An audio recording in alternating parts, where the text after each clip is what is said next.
Olá amigos, tudo bem? Hoje eu não vou trazer aqui nenhum resultado de nenhuma pesquisa científica, nenhuma informação, nenhuma dica mais importante do ponto de vista do que a ciência já mostrou para nós nos diferentes tratamentos, diagnósticos dentro da odontologia, periodontia, halitose. Hoje o que eu trago para vocês é a minha experiência pessoal com esse problema do mau hálito, né? Eu já tive bafo. Hoje é fácil para mim falar sobre isso, até porque eu já resolvi esse problema.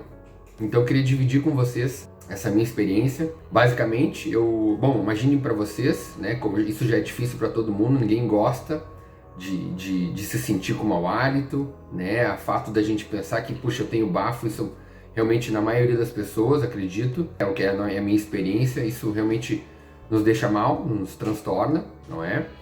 E eu já trabalhava, quando eu comecei a ter esse problema, eu já trabalhava na área de halitose, já há algum tempo, e eu comecei a perceber, né? Por mais que a gente já tenha conversado aqui, eu já trouxe em alguns vídeos, a gente muitas vezes não percebe que está com mau hálito, né? Ou às vezes acha que está com mau hálito e não está, mas efetivamente eu comecei a ter uma sensação, né? Até porque a gente trabalhava, isso foi antes da pandemia ainda, a gente, como dentista, a gente trabalha sempre de máscara, e eu comecei a sentir diferente, né? O meu hálito, eu senti um cheiro, né? Ao longo do meu trabalho, ao longo do dia, que eu não estava acostumado. Teve uma situação muito interessante também, que uma xícara que eu tinha aqui no consultório, uma xícara que cada um tinha sua xícara aqui na clínica, né, para tomar um café, uma água, e acabava que muitas vezes eu não, né, no dia a dia acabava me servindo de água, café, e acabava não lavando essa xícara, né, e ao menos não toda hora, né, e aí eu me lembro que no final do dia eu fui tomar uma água e senti um cheiro ruim naquela xícara, isso me acendeu uma luz, né, puxa vida, o que está acontecendo, né. E felizmente, né, o que não acontece em muitos casos, eu, claro, perguntei para minha esposa, né, eu digo felizmente que eu perguntei para ela, porque às vezes esse problema, as pessoas começam a sentir essa preocupação e não dividem com alguém. De repente não tem ninguém com quem ela se sinta segura e confortável de falar desse problema, que a gente sabe que ainda é um tabu, né, essa questão toda do que envolve o mau hálito. E eu conversei com a minha esposa e ela realmente me comentou que não tinha sentido nada de muito forte, mas que enfim, ia começar a ficar mais atenta para me avisar. E eu também, claro, comecei a perguntar para ela mais seguidamente, até porque eu estava preocupado com isso. E ela realmente constatou que em muitos momentos do dia eu estava realmente com mau hálito. E aqui é importante fazer essa pausa para dizer que é normal que em algum momento do dia, alguns de nós tenhamos uma alteração do hálito, um bafo, né? Nosso hálito é muito dinâmico. Ele não se mantém de uma forma linear ao longo de todas as 24 horas do dia, né? Ele é impactado de repente por algum alimento que a gente pode ter comido, por alguns minutos aquilo continua, é impactado pelas próprias rotinas de higiene bucal, né? Quando nós fazemos uma higienização, a tendência é, claro, ficar com o cheiro da pasta de dente na boca, né? Por isso que quando nós vamos fazer uma avaliação profissional do hálito dos pacientes aqui no consultório, existe, né? Não só no meu consultório, já são, vamos dizer assim, protocolos, até mesmo recomendados por associações internacionais, que a gente tem um padrão de avaliação desse hálito. Então, por exemplo, o paciente quando vem aqui no consultório, ele recebe uma série de recomendações. Por exemplo, não tomar um cafezinho quando chega aqui na sala de espera, quando está esperando a consulta, não vai poder ter recém-comido, pelo menos uma hora, né, o que eu costumo praticar dos pacientes não se alimentarem pelo menos uma hora antes da consulta, não teria escovado os dentes muito próximo da hora da consulta, enfim, entre uma série de outros cuidados, para que a gente não tenha nenhum fator de confusão, para que realmente a gente tenha uma avaliação do hálito do paciente sem nenhuma interferência momentânea. Então é importante a gente falar isso, nosso hálito é dinâmico, ele pode sim ser alterado por algum momento. Então, se em algum momento você perguntar para alguém realmente estiver naquele momento com bafo, enfim, não quer dizer que você tenha sempre aquilo. Então, por isso que é importante, claro, toda a ajuda de um profissional e até mesmo fazer com perguntas, né, com quem você se sinta confortável, para realmente estabelecer se você tem realmente um mau hálito crônico, como a gente pode chamar, né? Quando a gente diz que mais de 30% das pessoas da população pode ser acometida, segundo as estimativas dos estudos, a gente está falando de uma halitose realmente crônica, que continuamente, então, né, e aí vem todo o nosso cuidado também e a nossa recomendação de que com quem você tenha uma abertura, com quem seja próximo de você, algum familiar, algum amigo, claro, se você está continuamente sentindo aquele amigo aquele familiar com alteração do hálito, né, essa recomendação é de avisar essa pessoa. Com certeza, dependendo como você abordar ela de uma maneira, né, claro, muito privada, de uma maneira muito tranquila, né, muito, né, que realmente uma postura de quem quer ajudar, pô, eu quero te avisar porque teu hálito não tá legal, né, não é nem outro dia eu também já senti, tu tá com bafo, enfim, pode de alguma forma introduzir esse assunto, né, talvez até essa pessoa te agradeça e te diga, poxa, eu estava preocupado, isso que bom que tu me falou. O que eu queria contar para vocês aqui nesse vídeo é justamente a minha experiência, então, né, eu realmente comecei a apresentar de uma forma crônica, meu hálito estava continuamente alterado em vários momentos do dia. Felizmente, busquei um diagnóstico, né, até por trabalhar na área, claro que isso foi muito mais facilitado, e o meu problema, né, no meu caso, não eram problemas de alterações de quantidade, de qualidade de saliva, não era nenhuma inflamação gengival, nenhum problema dentário, enfim, era um problema, uma formação de cásios amidalianos.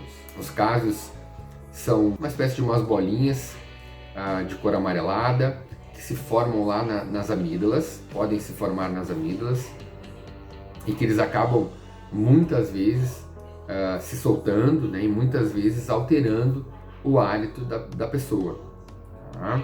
Não é sempre que a presença, não é porque você tem casos nas amígdalas que você necessariamente tem halitose. Algumas situações, esses casos apenas alteram, às vezes, o gosto, né? Muitas vezes o paciente sente uma alteração de gosto e isso deixa ele inseguro, mas quando a gente vai fazer avaliações do hálito, isso acaba não se manifestando. Mas sim, ele é sim uma das possíveis causas de alteração do hálito, principalmente quando eles se formam com muita frequência, né?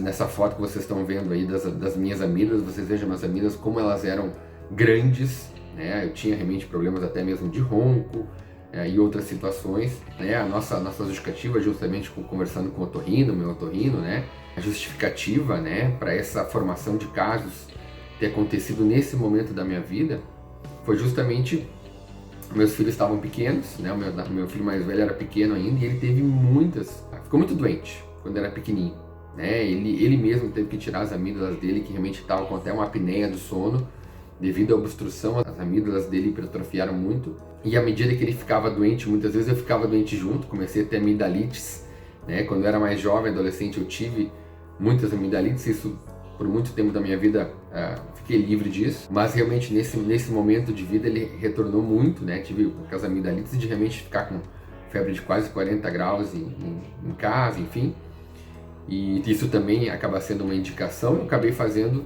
né, a cirurgia de remoção das amígdalas, né? É uma cirurgia complexa, uma cirurgia que os médicos têm muito cuidado justamente na indicação, existem critérios para indicação, né? O caso da halitose é um dos critérios, né, reconhecido pelas sociedades de otorrino para que se faça a cirurgia, assim como amigdalites frequentes, né, mais de 3 amigdalites ao longo de um ano, né, como eu acabei tendo. E acabei fazendo realmente, né, e felizmente, né, foi uma cirurgia, um tempo de recuperação longo, dá para dizer, praticamente 2 semanas eu fiquei realmente fora de qualquer atividade, né, inclusive de trabalho, né, uma cirurgia que não é pequena. É importante mencionar que ela não é, quem está me ouvindo, né, não é porque você tem halitose que você tem que correndo tirar as amígdalas, longe disso. Eu, por exemplo, dos meus pacientes que eu já tratei aqui no consultório, nenhum paciente eu precisei indicar a remoção das amígdalas, como foi o meu caso. Realmente o meu caso, como vocês viram na foto, era um caso muito complexo. Em várias situações a gente consegue, com uma série de medidas, que envolvem também a área do otorrino, controlar esses casos para que eles realmente não venham a se alterar o hálito e a gente conseguir, de uma forma muito conservadora, né, resolver esse problema da halitose.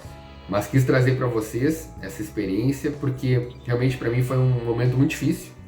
Imaginem para vocês, né, se para todo mundo já é ruim se imaginar com mau hálito, né, ou saber que tem mau hálito, se você tá vendo esse vídeo e você está se sentindo com mau hálito, ou mesmo já teve esse diagnóstico, já teve pessoas que falaram para você e você tá se sentindo, né, como eu me senti.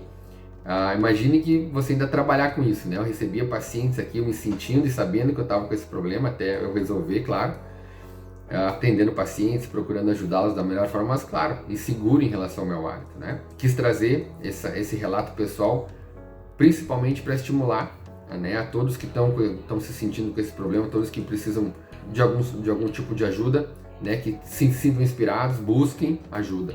Se sintam inspirados pelo meu caso. A gente não escolhe ter esse problema e também esse problema não escolhe determinado tipo A, B ou C de pessoa. Aconteceu comigo, eu tive justamente trabalho na área.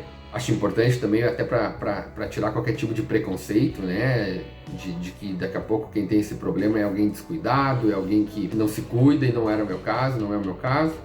Mas acabou acontecendo, né, por circunstâncias aí da vida.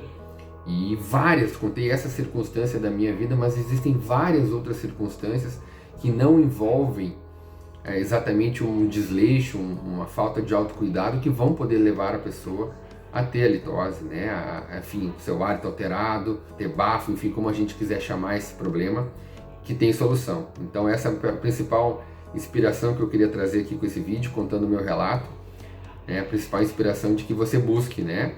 Me procure. Se você está perto de mim, procure algum profissional da saúde que trabalhe nessa área, né, que seja especializado nessa área para te ajudar. E com certeza depois que você se livrar desse problema, né, a sua vida vai ser diferente.